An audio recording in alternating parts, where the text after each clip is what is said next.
On the last episode, things weren't looking too good for the bug. But on this episode, we get it fired up. Hit it, Dad.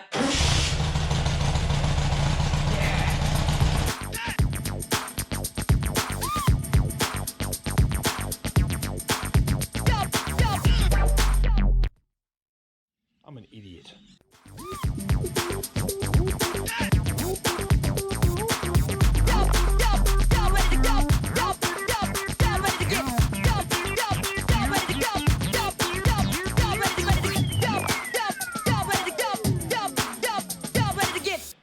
All right, Tom. Well, today's the day, mate. Yeah? Yeah. Are you yawning? Yeah, I'm tired. All right, there you go. All right, mate. Well, this is what we're going to do. Is I've put it off long enough, so it's time to pull the whole gearbox out and back, strip it all down, clean it off, get the gaskets done so it stops leaking oil. Does that sound all right? Yep. All right, mate. So what I think we need to do is we have to have a bit of a game plan, and I think what we're going to do is we're going to undo all the suspension. I've never done a gearbox out of a Volkswagen. It's brand new to me. I can't think it'd be all that hard. The engine came out with just 4 bolts. Let's get the suspension undone, get the coupling off the shift linkage, get the oil out, take as much off of it as we can and drop it down. Now, you're going to be camera boy today, is that right? Yeah, I think so. Is that because you don't look very good? No. Is that because you're half tired? Yeah. Yeah? Mm. All right, you can be camera boy. I'll get stuck into this. You can run the shots.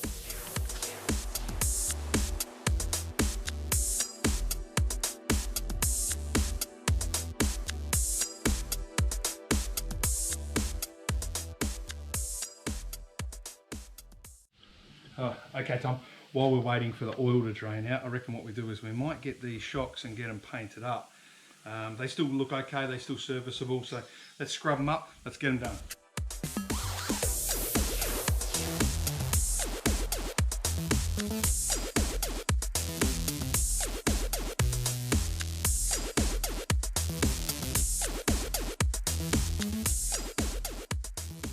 So what I'm doing, I'm now undoing, sorry about the noise in the background, I'm undoing the lower control arm, swing arm bolts. I think they're called swing arm bolts.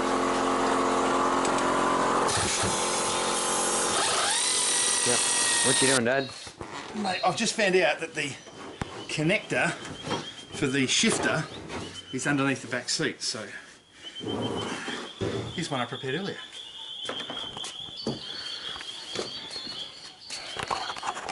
So I reckon the shifter connector is below that. So we're going to undo that, get that out, and away we go.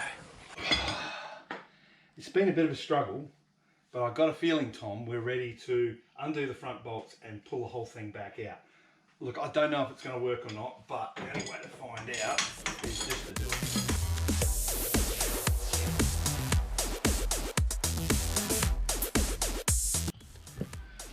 And it's out, can you believe that? So for two guys who have never really had any Volkswagen experience, I mean, it's pretty simple, it's not that hard, it's all pretty self-explanatory, but that's pretty cool, hey Tom? Yeah, I reckon so. Yeah!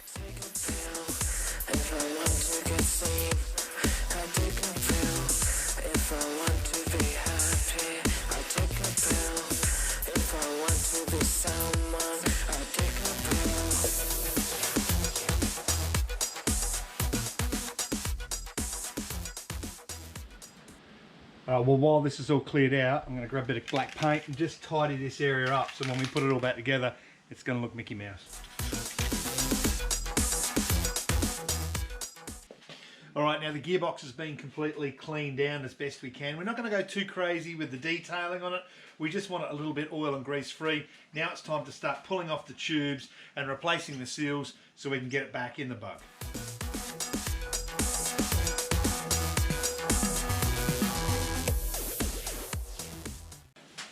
Okay, so as you can see, we've got our axle tube off the side of the gearbox.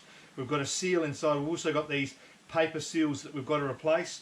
And we've got to replace also the rubber seals at the very end. This is a smelly job. I don't like this job, but you've got to go through the pleasure to get to, through the pain to get to the pleasure. But that's what it's all about. Do this side, then do the other side, and then hopefully chuck this thing back in.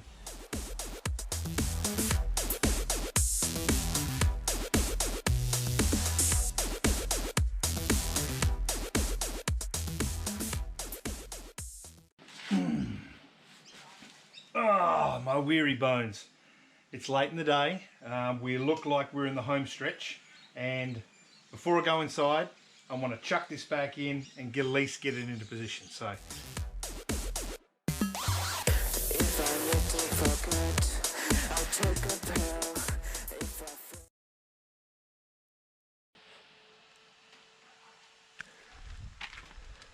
So what are we doing today, Dad? Well, mate, as you can see from the old spark plug out there, not much has been going on. We're in lockdown at the moment.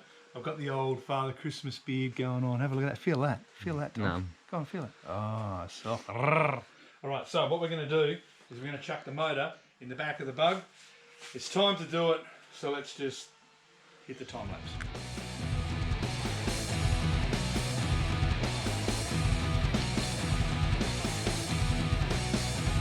It's finally in. It is. It's back in. You pretty happy with that? Yeah, it looks good. Yeah, well, it's starting to look good. You know, we've had our detail bits and pieces and stuff like that. We've had our hot cross buns today, so we're ready to rock and roll. Let's keep working away on it, all right? Do you reckon we can make it start today? Yeah, I think we should be able to. We just have to make sure we work our way through. It is Easter Sunday. We've got to go and see the grandparents and do the Easter egg drop-off, so let's just focus on getting this one done today.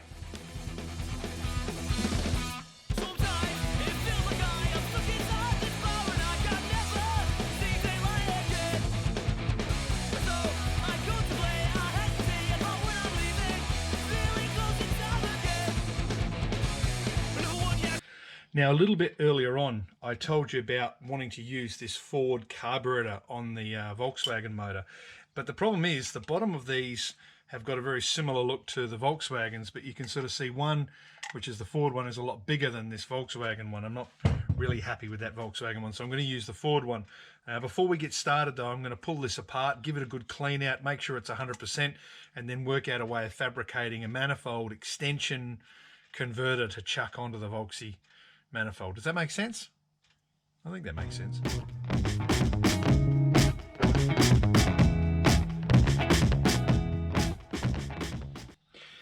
Okay, so I got this Ford Carby apart, and I was actually pretty lucky when we got this one because we were told that it came out of a good running car, and everything sort of checks out that that's the case. It looks like it's pretty clean inside, doesn't really need too much before I can put it back together. But the best thing about this carburetor has to be the fact that it's got a brass float in it. Now, quick cleanup, just very mild cleanup, and then get it back on the car. Okay, carby's fixed, all sorted out. Now we have to work on the manifold, and here's one that I've cut a little bit earlier because normally it sits like that, and the Volkswagen Carby goes like that, sits on there, beautiful, happy days. But when it comes to the Ford Carby, as you can sort of see here, it doesn't quite line up. It's a lot smaller than what we have here. So we're going to have to make a manifold base for this to sit on, and then an adapter to go on this. Now I have got a piece of pipe, which is kind of cool, and that fits in nice and snug. We'll be able to weld that nice and clean and nice and easy. We've just got to position this so that it's still operational. So what I think we're going to do is we're going to cut it off flush, put a small riser, and then put the other carby base on there and build it up accordingly. So let's have some fun with that.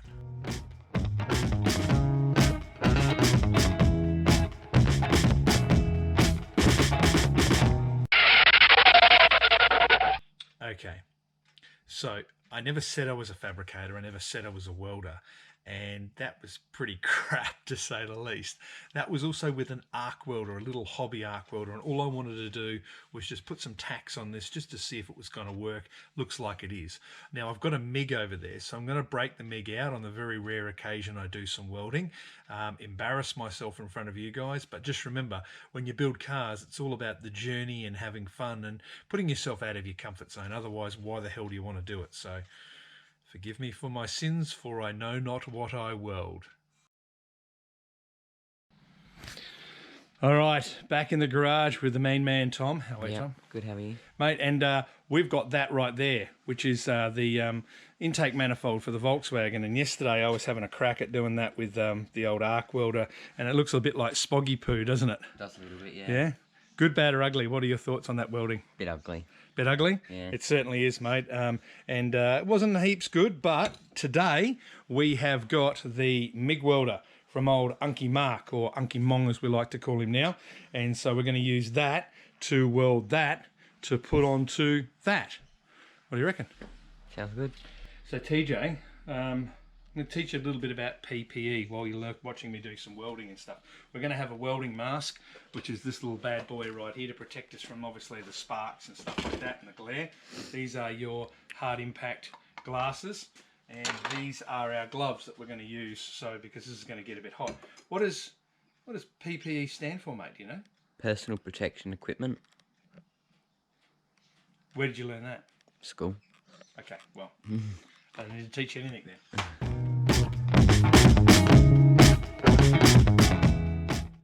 All right, so what I've done, Tom, is I've actually just cleaned up all the edge of that pipe just over here, just so it's going to be a little bit easier to weld. Yep. And the raw steel means that there's going to be a much better penetration with the wire that's coming out of the welder. So you just watch and see if you can pick up a few little tips and tricks.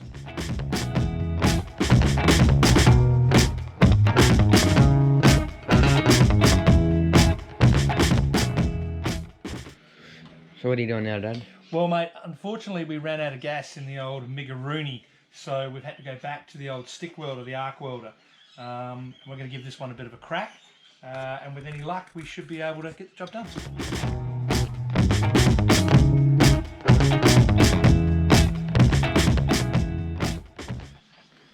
Hey mate, I actually think I'm pretty good at the old stick welding. I don't think I'm going to set the weld on fire and build any 9-second drag cars. But I actually don't think that's too bad. Looks pretty good to me. That actually doesn't look too bad at all. I'm gonna linish it up and get it cleaned up and stuff like that. But I know there's a lot of people at home watching, going, oh, you know, from a welding point of view. But I think that's pretty good for a casual welder.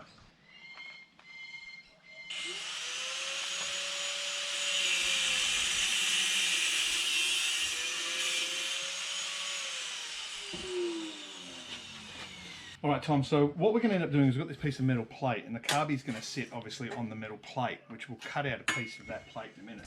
But right now what I've done is I've actually got the piece that we've welded up so far, the little piece of carbie extension here, and I've worked out how high roughly that plate needs to be sitting on top, and then I've given it a little bit of a cut down the sidewall, and I'm going to bend those out to meet the bottom of this, and then I'm going to build it up with steel and stuff like that inside, and that'll be our carbie perch.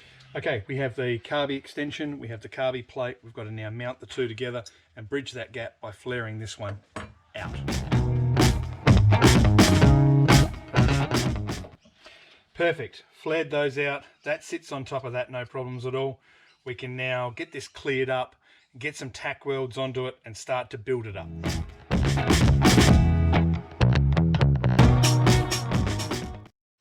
And here it is. Now, it's not the most prettiest thing, but it's basically like a carb spacer converter from the Volkswagen carb to the Ford carb. And it's done. Did I mention it's not very pretty?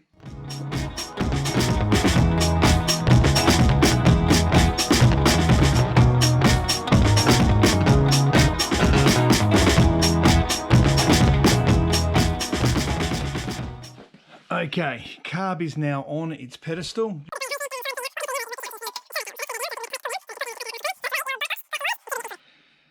So after all of that fabrication and after all the bits and pieces and building what we've now called the tunnel ram for the Volkswagen, it was too hard to hook up. The connections and linkages weren't working. So we broke out all the old Volkswagen carbies and we started playing with them. This was a Pick 2 carbie, that didn't work. This one we're going to put off. We're going to deal with that one a little bit later on. Follow me. But what we have ended up doing is putting on our oldest carbie, go to getting it on, getting it going, and have a guess what? It runs.